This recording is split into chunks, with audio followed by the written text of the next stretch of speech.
Hey everyone, welcome back to OT Rex.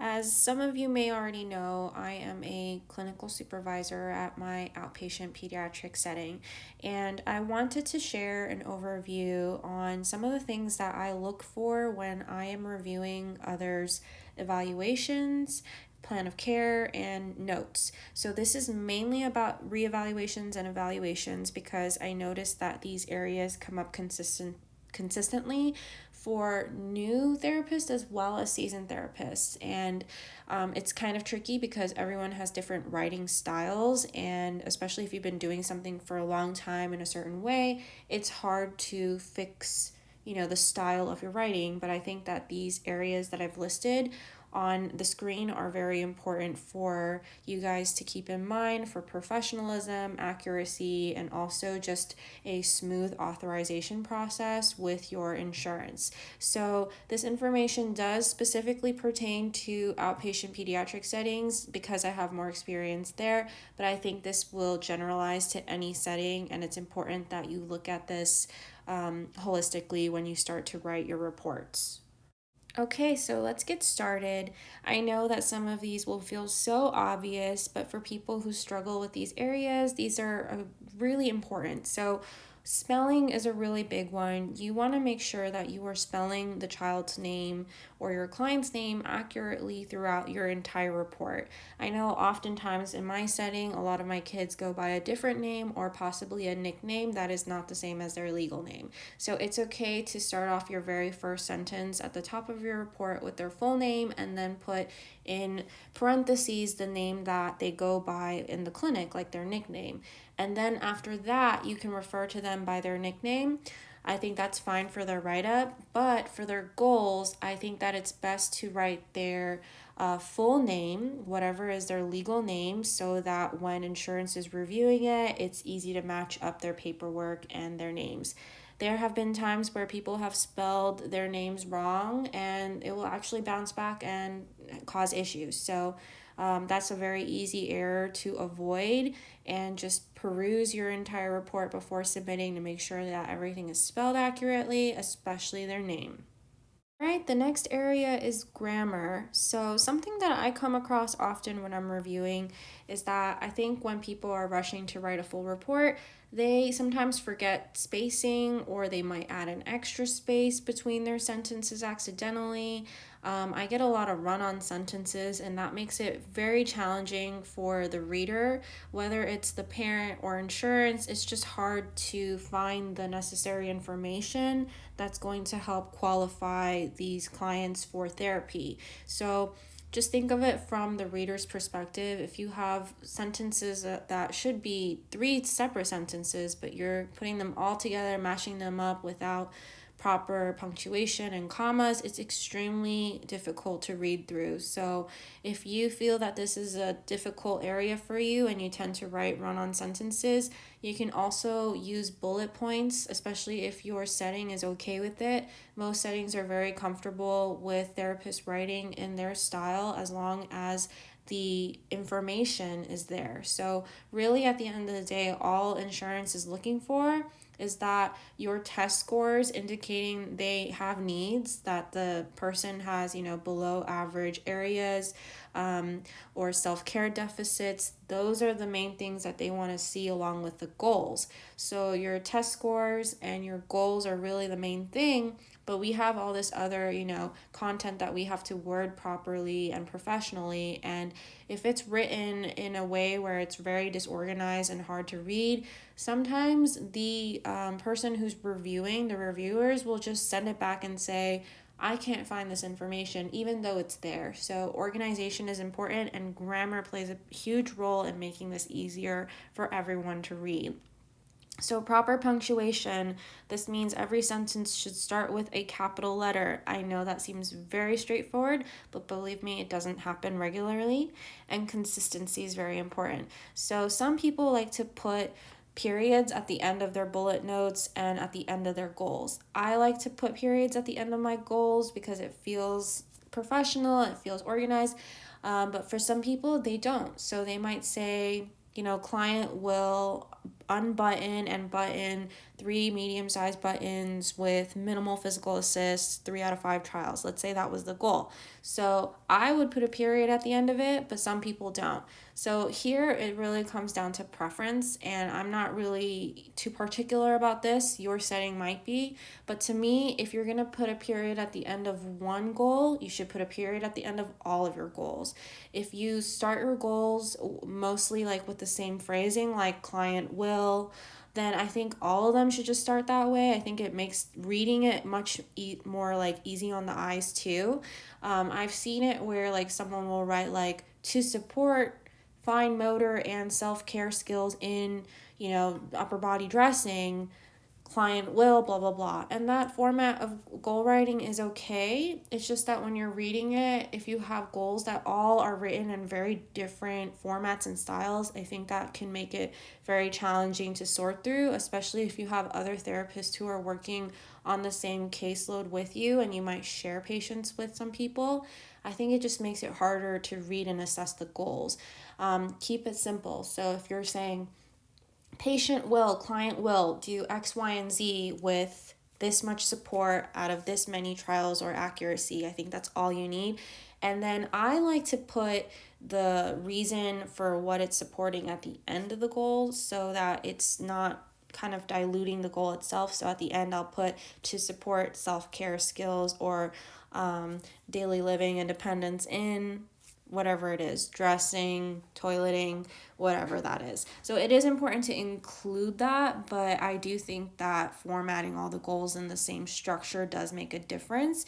You may disagree with me, and that's fine, but that's just something that I've noted when I'm reading reports, that it's so much easier when all of them start the same way. Okay, so the next section is consistency, and I did end up kind of jumping into this section already. So obviously we talked about the sentence structure and general flow being consistent, having a huge part in making our evaluations easy to read. Grammar and spelling will play a huge part in that. Something else that I like to make note of is that just because your write-up is long and comprehensive, it doesn't make your report better in terms of quality or for insurance reviewers to read through. It does not make authorization process any faster, if not possibly slower. So what I've come to learn is that a lot of times, even though our templates for our evaluations cover everything that insurance needs, if it's in a location that's hard for them to find, they will actually bounce back the reports and say, hey, I need more information on this, even though it's listed in a very specific area. So that kind of lets me know that when they're reviewing all of this, they have so many reports to go through. They really just need what is the most important to getting reauthorization. So when we're thinking about that, we have to look at areas of need, so deficits or challenges, how you're going to address it through your goals, and also the data that proves that they have needs, and that's going to be your test scores. Those are the 3 things that they need. If it's a reevaluation, they want like a progress summary, of course. And my other documentation video goes over all of this a little bit more in depth, so I am kind of skimming through it since this is more of an overview. But just keep that in mind. If you're writing a lot of fluff about things that are happening in your sessions, behaviors, it's fine to mention behaviors. That is very insightful. But if you're spending paragraphs writing about very specific details that honestly don't play a huge role in their goals or the write-up process, then that's a lot of time that you're ending up wasting and insurance doesn't need. So we want to keep things as concise and succinct as possible, but direct, because we really aren't looking for quantity. We're looking for quality in these write-ups. And most write-ups can take like 45 minutes to an hour, but if you're spending several hours just writing paragraph after paragraph, then you have to reconsider what you're writing about and cut out the areas that you don't need, because I guarantee you insurance does not need all of that. The other part that's really important are the test scores and the description. So A lot of times you will have a few tests that you utilized, and then you're going to follow up with like a description of what the test covers and how your client did on those tests. And this is very important because those scores are going to help you dictate if this person needs services, right? So we have to make sure our test scores description and needs actually relate back to your goals. That has to make sense. So I've read really nice reports where they've given me paragraphs about all the things that a child did well on during the testing and can do independently at home, and then they're telling me that they have self-care needs, that they have visual motor needs and gross motor needs in the goals. But that's very confusing from a reviewer's perspective, because I'm thinking, where is the information that you shared saying that they have those needs? So this is something I mentioned below here on this list, that the insurance model is very deficit based, and I don't think that that's nice. Of course, I would love it for the model to be more positive, but unfortunately it is deficit based, which means that they want to know what the person is having difficulty with, not what they're doing well with.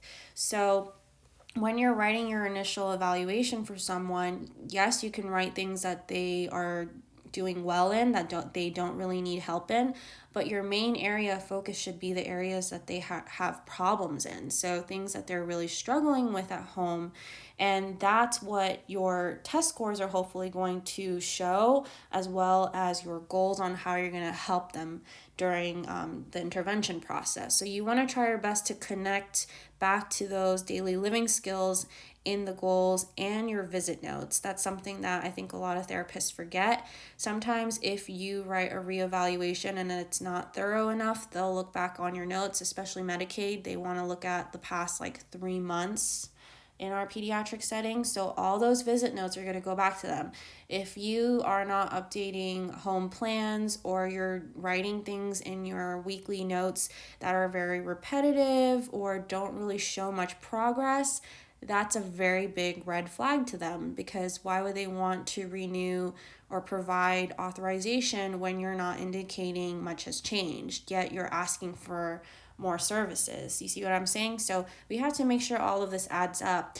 It's easy for us to make, even in our daily notes, comments saying, hey, we worked on ball pass for our visual motor skills, and they caught this many, throws out of this many trials. Yes, that's very important information and observation, but what do they still have difficulty with, and why are you still working on that? So that's when you're noting child had difficulty, standing still, eye contact, does not bring out hands to catch, all of the things that you're seeing that has to be there for the insurance reviewers to understand that this is still an area of need.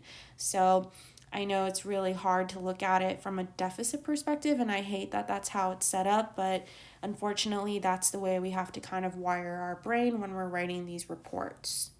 That concludes our video for today. I hope this video is helpful, especially for all of you new OTs that had to do maybe your last field work in a teletherapy setting, especially with the pandemic. So I thought this would be helpful for all of you guys. Just remember that every setting is really different, and this is obviously my personal advice on best etiquette for reports. Good luck, and I'll catch you guys next time.